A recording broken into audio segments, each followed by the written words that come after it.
We're really snacking today. We got the spicy popcorn, thanks to our friends at JP Graziano with the jardinera seasoning for the popcorn. Delicious. And we got the candy on the table too. We right? got the So, candy, milk candy duds, and popcorn. Junior Mints, Reese's Pieces, which are delicious. I would go Reese's Pieces. Reese's Pieces. Pieces. Probably 1, 2, 3 if I had to rank them. But we also got, and these are incredible, Candy Pop. Candy, I mean, it's what the name is. Candy, popcorn combination. I got Butterfinger, you got Twix. Yeah. They're delicious. It's the perfect movie treat. You always want candy, you always want popcorn, you want salty and sweet. A lot of people mix them together. I don't do that because I'm not a baboon. But when it's pre-mixed like this for you, it is delicious. I mean, they did this perfectly, right? And not to mention, I mean, I happen to love Twix, so Best candy bar. Twix and well, I mean, we can argue about that. I mean, I think that 100 Grand is probably a little bit better than Twix, but that's just me. But Twix is good. I'm not saying like Twix is like garbage tier or anything like that, but I would actually say Kinder Bueno might be up there. Kinder Bueno. But that's besides the point. They have great flavors like Twix, like Butterfinger. This is way easier than eating a messy ass Butterfinger. yeah, for sure. Check it out, Candy Pop. You're gonna want it next time you go to the movie theater, or if you're just watching a movie at home, or if you're watching us. Yeah. Have some Candy Pop. Delicious. It goes great with the next movie that we're talking about today, which is on TV pretty much all the time. So you're gonna want to have Candy Pop ready. Mm-hmm. That movie is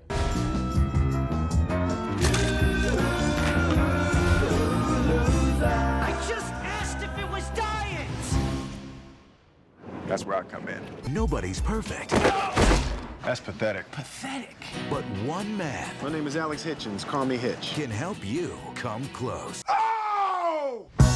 Hitch, the cure for the common man. now a little known fact in Recliner Reviews history. Early on, when we started filming these episodes, backlogging, number like the 5th or 6th episode we ever filmed was this movie Hitch. Hitch, Great comedy in the mid-2000s.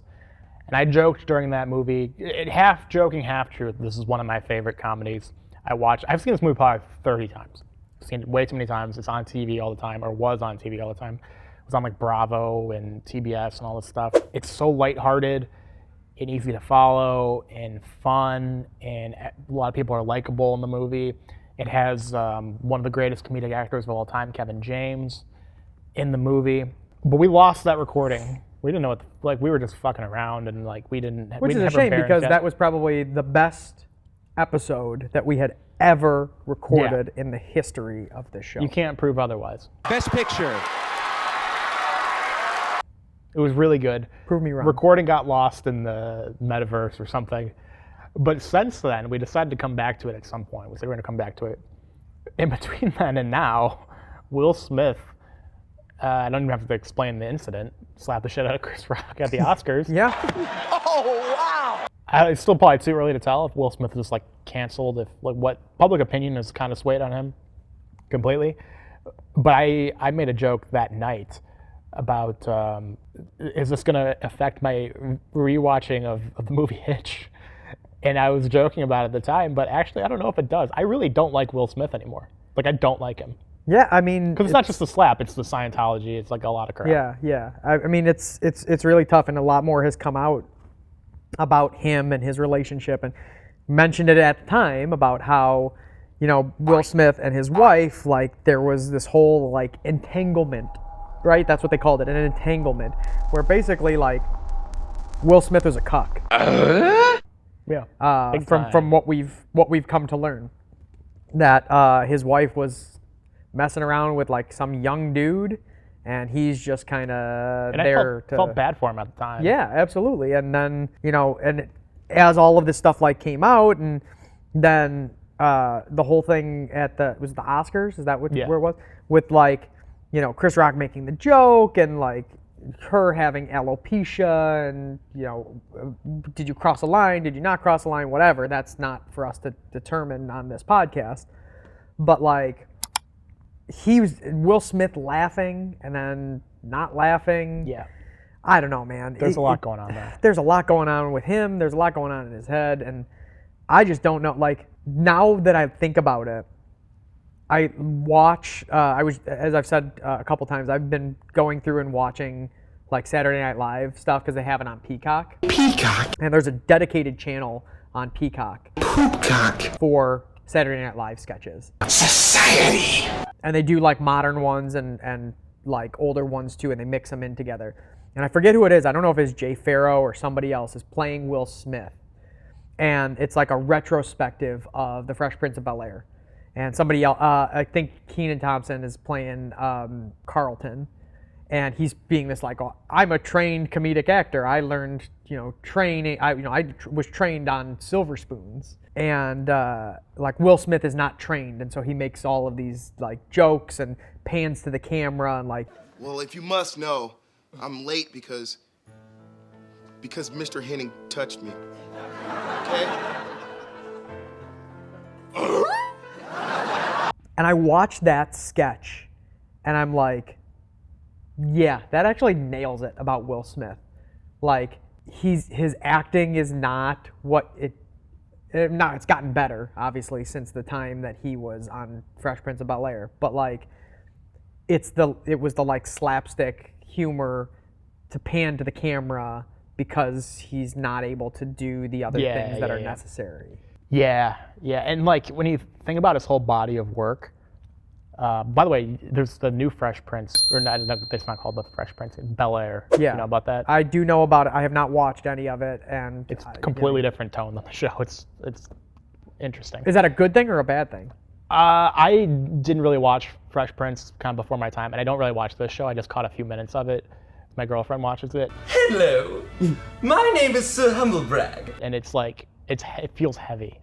I mean, I know it's supposed to be heavy, and I guess I should kind of go back and I should watch the Saved by the Bell reboot and the Fresh Prince of Bel-Air I feel like you'll reboot, hate all these though. but I probably will hate them. Yeah, it's just unnecessary. But you think about his whole body of work, the rap career, Fresh Prince, being in a million movies, didn't age at any point during all of this. Guy still could be any age. Got good doctors. Yeah, till now, where he's like a serious dramatic actor, just in King Richard, which is what he won the Oscar for, and when he slapped Chris Rock.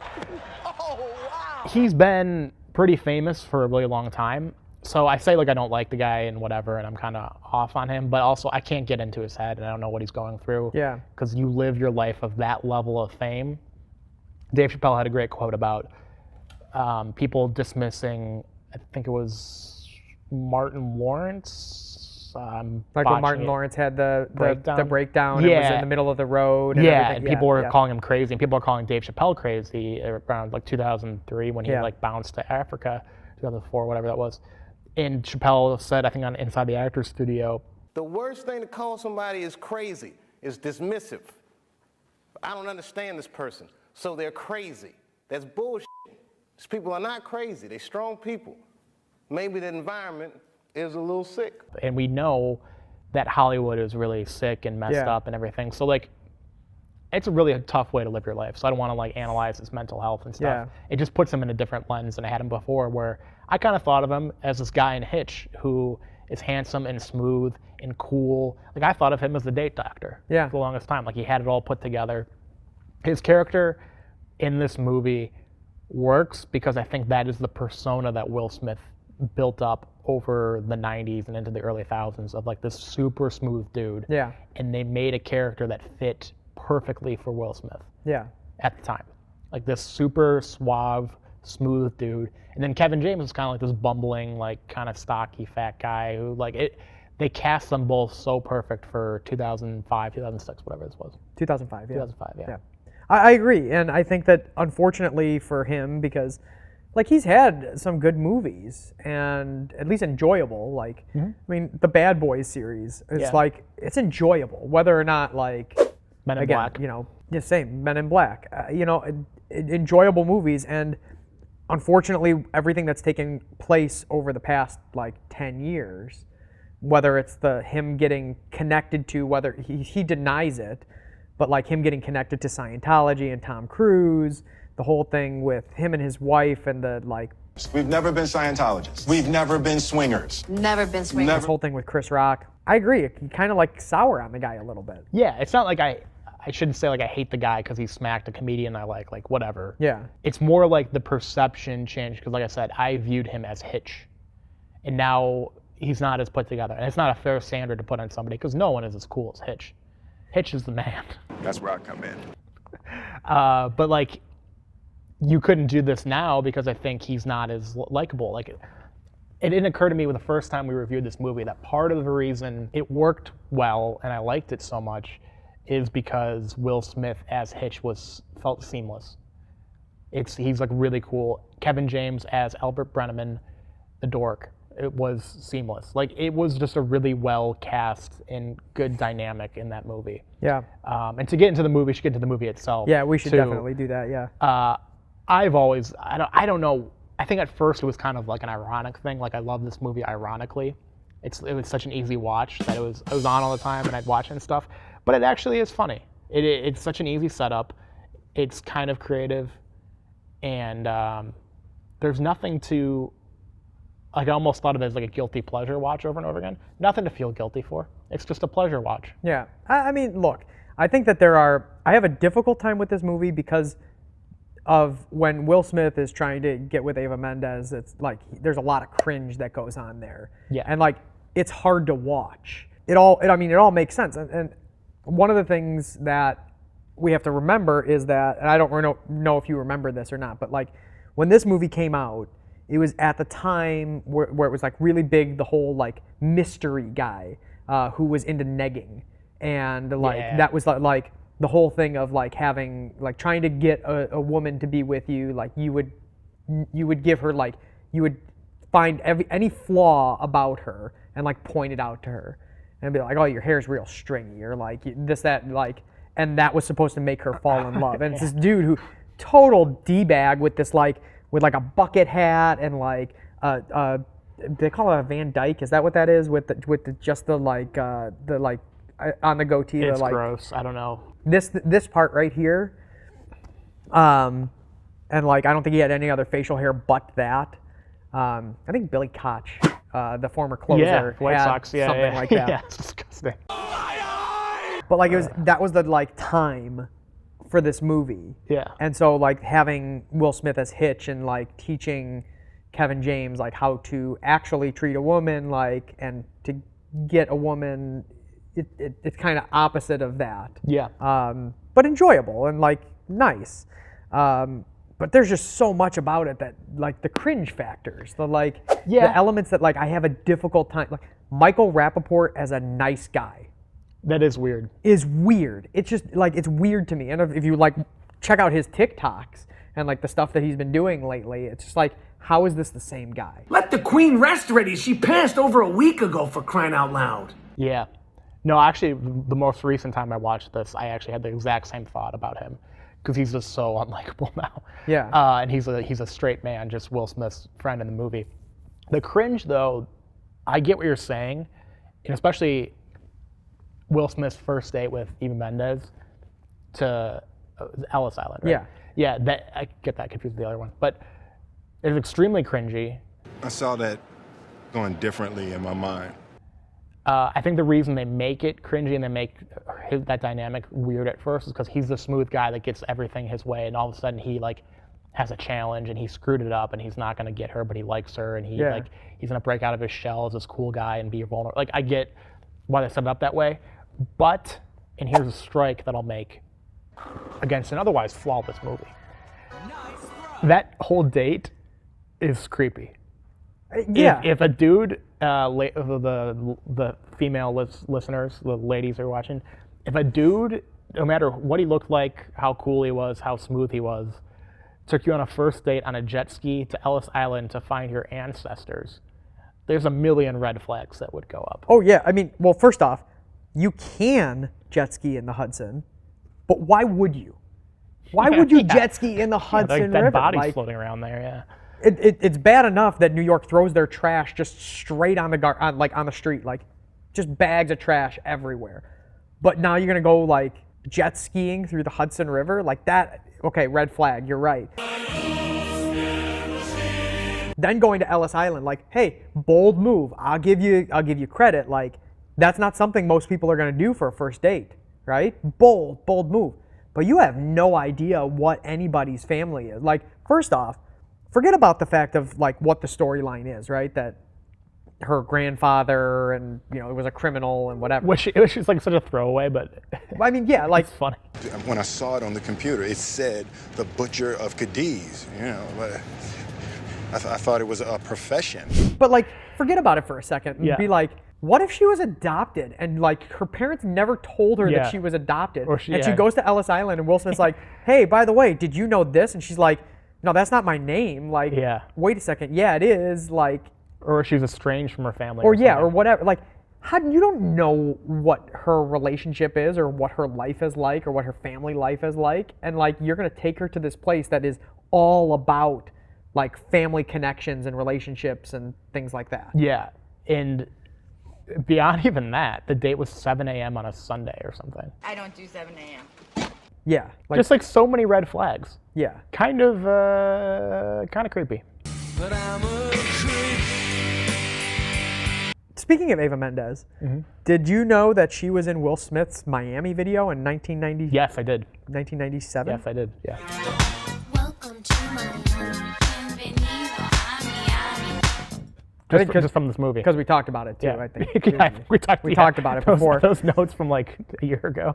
Yeah, whenever these, it's a different book. Like, I've got two different books of my notes, right? So like, this is the like first one, and then this is the second one. So That's really all. I know she's in other stuff and stuff that I've seen, but I only associate her with this movie. yeah, I don't know what else I've seen her in. Very 2005, 2006 person. Yes, I agree with that.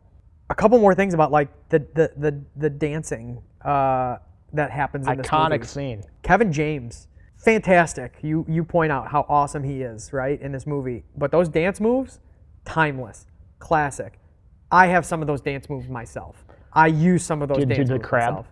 I do them all. Yeah. Every single one of them. My wife hates it, but hey, you take what you can get. If I'm gonna go and dance, like, you're gonna get what you're gonna get. If it's the crab, it's the crab. So Yeah, that might be the most recognizable and one of the funniest scenes in the movie. Kevin James, to me, and I said like one of the best comedic actors of all time, and you probably are watching and thinking, wow, he's making a joke about that, gets a bad rap because after The King of Queens, My back is getting tight. which he's great in, he did all these stupid movies like Zookeeper, which I've seen like 15 times too. Here Comes the Boom. Paul Blart. Paul Blart, which I've seen a million times as well. I think that's a good movie. He did Paul Blart 2. He did International Assassin or whatever that movie is. He did a lot of very stupid movies. He cashed in after The King of Queens, which Yeah. he should. All fair, I think. And he got this rap as like this stupid actor, kind of like Adam Sandler got Yeah. before, like 15 years ago. When in reality, he's a really good physical comedian. Yeah. Like, he's really funny physically. And I think he's great in this movie. It's bad that he got that. I think it'll probably, just like with Sandler, I think it'll probably turn eventually. He's done a couple dramatic roles recently. I think he's just hilarious as he's in some Yeah. stupid movies, but he's so talented. Yeah, I agree. I just, I like him, and he's a likable guy. He's a likable character. It might not be the case in real life, but I have a feeling it is Seems the like case. it is, yeah. He seems like a genuine guy. I don't want to have to hurt you. He seems like he's a nice guy. Have you seen his newest movie? Sandler produced it. It's about, he plays Sean Payton. No, I didn't know that he's playing Sean Payton. He was playing Sean Payton about what the year Sean Payton was suspended from the NFL. Yeah. And he coached his son's football team. It is fantastic. Huh. Critically, it didn't do well, but I loved it. Interesting. It was one of my favorite movies of the year 2022. Eastern Illinois, Illinois' correct. own Sean Payton. Yeah. But Kevin James, fantastic. Yeah, I mean, like I said at the outset, him and Will Smith were cast perfectly. I think Eva Mendes' reaction to finding out Will Smith was the date doctor is a little dramatic. Yeah, for You sure. could have talked to him about. I know it's because her friend went on the date with the dude who, and the perception was that Will Smith just trained people how to get laid. Yeah. Other than that, like, there's some things where it's kind of ridiculous, but just forget about those for a second. What, like the fact that Will Smith has no idea that he has this allergy? Yeah, he doesn't know he has a shellfish How allergy. old is the dude in this movie? Like, he's in his 30s, and you have no idea that you have this allergy, and you've gone through your entire life without it? Yeah, I mean, this isn't an Oscar-worthy movie, I guess, for these reasons, now that you point them out. Best Picture. But I think if you just put all those aside, it's fun. The only other point I'll make that's also ridiculous, this is a big thing, I think, in the early, mid-thousands, where in a lot of movies, people had ridiculous apartments for their profession. Oh, yeah. This feels like a really early 2000s thing with these giant apartments, but a real New York City apartment, I think we talked about this before, should be 300 square feet, if that. I want this in some movie. If you're writing a movie, a rom-com set in New York, I want this. A mattress on the floor, roaches, bed bugs, and like an occasional rat getting in. And it's on a slope in the building. There's like a bump in the middle of the floor. Like you said, toilet next to the kitchen. That would be realistic. Yes. Yeah. And you have to live with 3 people to afford it. Yeah, it's 3 mattresses on the floor. Yeah. Or you just all snuggle up together. They're like, a little cuddle puddle. Yeah, cuddle puddle. Look, we talked about Will Smith at length, and how his likability has kind of gone downhill in part because of the stuff that has taken place in the past few weeks/months. I even said it before, the last time we filmed this. I think his likability goes even further downhill because of the fact that dude left behind DJ Jazzy Jeff. Like, he gets famous with the Fresh Prince of Bel-Air and like the rap career and everything. Him and DJ Jazzy Jeff, like, 2 peas in a pod doing their songs like Summertime and whatever. All of a sudden Will Smith blows up. But where's DJ Jazzy Jeff? You can't find this guy a token role in these movies. You can't hook a brother up. Poor DJ Jazzy Jeff. He's still probably doing he's doing weddings, like maybe DJing at weddings or whatever, because Will Smith won't hook him up. Maybe it's a Keenan and Kel thing. Maybe they don't talk anymore. Yeah, they don't like each other. Right. Well, DJ Jazzy Jeff, I'm sorry. You come out you come out smelling like roses here, though. Yeah, I mean especially now that Will Smith's approval rating is in the toilet. Yeah. One last thing. At the end of the movie, right? Grandma almost dies. Oh, the wedding? At the wedding. Yeah, she was the wing woman, though. She almost dies. I know. The grandson has no idea that she's setting him up. And so, he's all there and concerned. And then, oh, she's fine. That's okay. I'm going to go get me a piece right now. That's what the grandson does. I'm sorry, your grandmother just collapsed. Whether or not she's hamming it up or just trying to connect you with this woman. You'd be like, hey, lady, I'm so sorry. I'm really worried about my grandmother. Can I get your number? I'll give you a call a little bit later, okay? We can hook up once I can make sure that, grandma's okay. No, he just leaves grandma, laying on the floor there and is like, well, I'm going to go get me some. That's, terrible. That's awful. You're right. This movie is not realistic. You're right. And for that, I give it the Siskel and Ebert 7 thumbs down, right? Isn't that what they would do? I'm sure. I don't know. Ebert would have probably just wrecked this movie. Oh yeah, I don't know how it did critically or anything. I do know that it's one of these movies that is replayed all the time on cable, and I think it's on streaming. So somewhere it might be because of the amount of star power in the cast and the people behind the movie. It just lives on in eternity. Yeah. I will be watching Hitch in 2055. I'm sure. That's bold. Bold move. You heard it here. If he's not watching Hitch in 2055, you better hold him to it. Find out. This YouTube video will still exist by then. I think, though, because a lot of the things we said, and because, it's just not, I joke that it's a great movie all the time, but I'm sure people don't agree.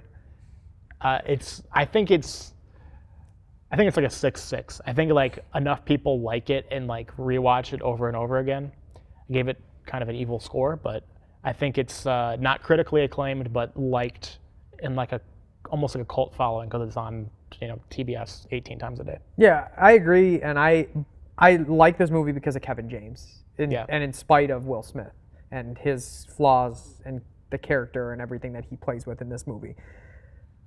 I don't know, I want to go lower.